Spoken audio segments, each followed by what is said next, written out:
Στην περιοχή Κράκαρη, παραπλεύρος της πύλης Ε1 του λιμανιού στον Πειραιά, βρίσκεται ο πολυχώρος λιπασμάτων Δήμου Κερατσινίου Δραπετσόνας. Μπορείτε να προσεγγίσετε την περιοχή από τη βόρεια είσοδο επί της οδού Γρηγορίου Λαμπράκη και από τη νότια είσοδο επί της οδού Σφαγείων. Και από τις δύο εισόδους θα συναντήσετε άνετους χώρους στάθμευσης για τα οχήματά σας. Ειδικά αυτός της νότιας εισόδου πραγματικά είναι τεράστιος, εκεί όπου και εμείς θα αφήσουμε το αυτοκίνητό μας.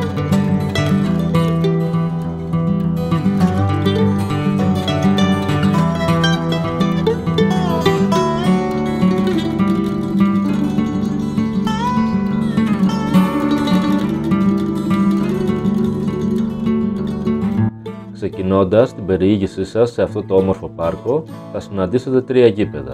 Ένα γήπεδο μπάσκετ, ένα γήπεδο τένις και ένα γήπεδο ποδοσφαίρου 5x5, όπου μπορείτε κατόπιν επικοινωνίας με τις υπεύθυνους των γηπέδων να τα χρησιμοποιήσετε με την παρέα σας.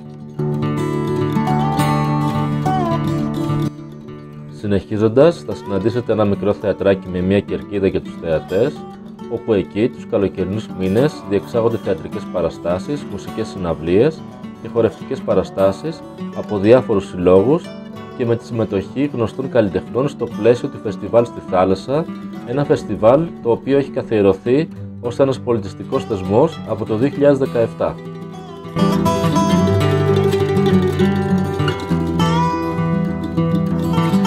Πίσω από αυτό το μικρό θεατράκι υπάρχει δημοτικό αναψυκτήριο με πολύ προσιτές τιμές, όπου μπορείτε να απολαύσετε τον καφέ σας, το αναψυκτικό σας ή ό,τι άλλο διαθέτει το αναψυκτήριο σε ένα κινηματογραφικό σκηνικό, θα έλεγα, βλέποντας μπροστά μας ένα μικρό λιμανάκι και στο βάθος τα κτίρια του παλιού εργοστασίου λιπασμάτων με την επιβλητική καμινάδα του.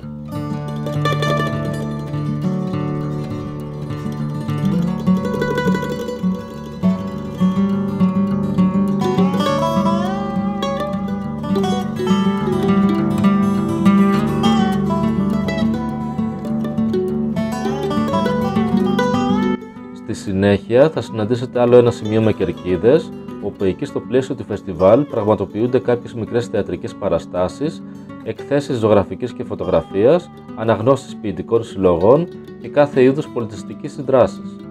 Μάλιστα, στο χώρο θα συναντήσετε και κάποια γκράφιτι.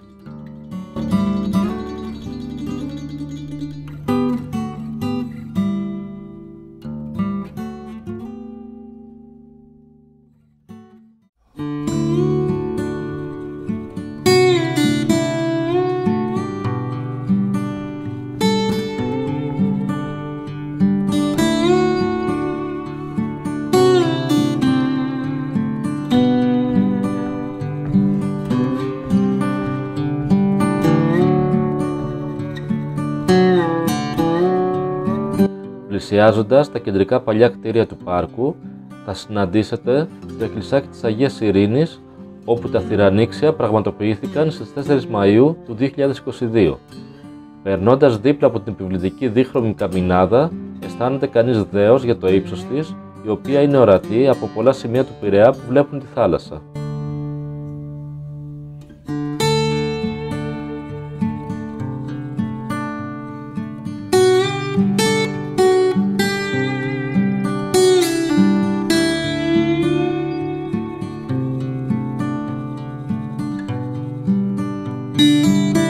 Συνεχίζοντας τον περίπατό σας, θα αρχίσετε να βλέπετε το κεντρικό λιμάνι του Πειραιά, από όπου αναχωρούν τα επιβατικά πλοία για τα νησιά του Αιγαίου. Κατά μήκος της διαδρομής υπάρχουν πολλά παγκάκια για να καθίσετε και να απολαύσετε την υπέροχη θέα και την ηρεμία που προσφέρει η θάλασσα. Επίσης, έχει γίνει εκτενής δεντροφύτευση, χωρίς όμως ακόμα να έχει την απαραίτητη σκιά.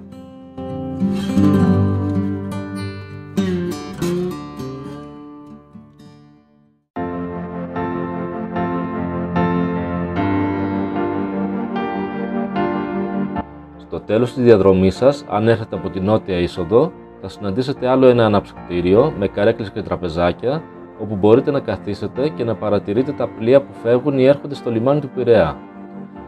Δίπλα ακριβώς υπάρχει μια παιδική χαρά για τα παιδιά με κούνιες, τσουλήθρες και τραμπάλες.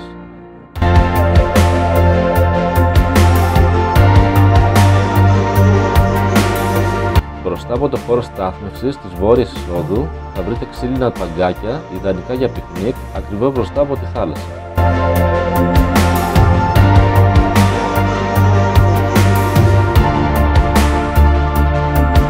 Αξίζει να αναφέρουμε ότι κατά μήκος όλου του πάρκου υπάρχει ποδηλατόδρομος με ειδική σήμανση που κάνει προσιτό το πάρκο και για αυτούς που θέλουν να κάνουν ποδήλατο, μικρούς και μεγάλους.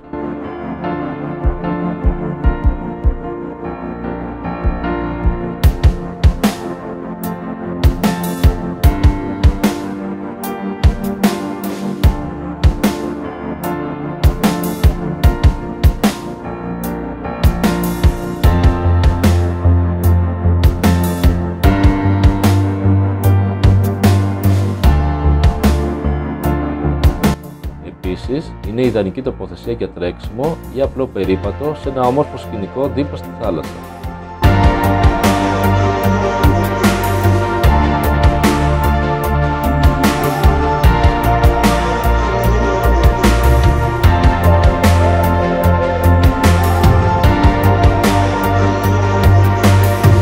Μπροστά από τα κτίρια του εργοστασίου υπάρχει ο τύμβος του Θεμιστοκλή, του Αθηναίου στρατηγού, του νικητή της Ναυμαχίας της Σαλαμίνας, εκεί όπου λένε ότι ετάφησαν τα οστά του Έλληνα στρατηγού.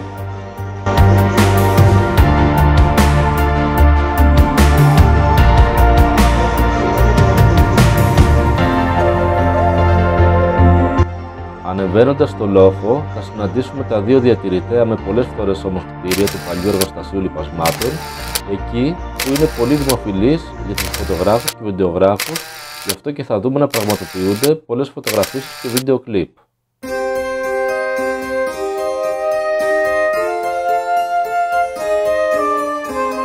Το εργοστάσιο ξεκίνησε τη λειτουργία του το 1909 σε μια έκταση 245 στρεμμάτων δίπλα στο λιμάνι του Πειραιά από μια ομάδα τραπεζιτών και βιομηχάνων με επικεφαλής τον χημικό Νικόλαο Κανελόπουλο που ίδρυσαν την ανώνυμη ελληνική εταιρεία χημικών προϊόντων και λιπασμάτων. Το εργοστάσιο παρήγε οξέα χημικά λιπάσματα και φυτοφάρμακα.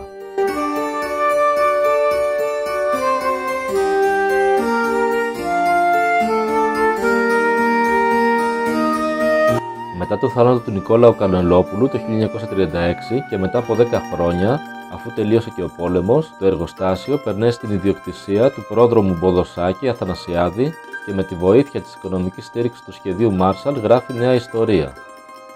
Για πολλά ακόμα χρόνια λειτουργεί ασταμάτητα, όμως από τη δεκαετία του 80 αντιμετώπιζε ζημιές. Το τελειωτικό χτύπημα έρχεται το 1988 με την δολοφονία του Μποδοσάκη Αθανασιάδη από τις 17 Νοέμβρη.